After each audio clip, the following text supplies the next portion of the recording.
بسم اللہ الرحمن الرحیم۔ اللہ کے نام سے شروع جو نہایت مہربان ہمیشہ رحم فرمانے والا ہے۔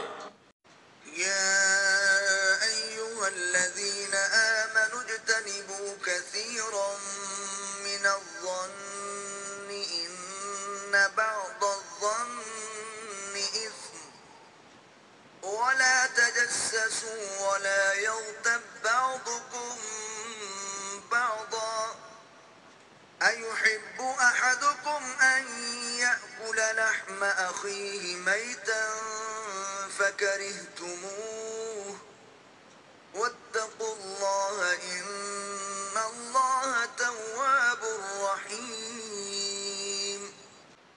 اے ایمان والو، زیادہ تر گمانوں سے بچا کرو، بے شک بعض گمان ایسے گناہ ہوتے ہیں جن پر اخروی سزا واجب ہوتی ہے، اور کسی کے عیبوں اور رازوں کی جستجو نہ کیا کرو، اور نہ پیٹھ پیچھے ایک دوسرے کی برائی کیا کرو۔ کیا تم میں سے کوئی شخص پسند کرے گا کہ وہ اپنے مردہ بھائی کا گوشت کھائے؟ سو تم اس سے نفرت کرتے ہو، اور ان تمام معاملات میں اللہ سے ڈرو۔ بے شک اللہ توبہ کو بہت قبول فرمانے والا، بہت رحم فرمانے والا ہے۔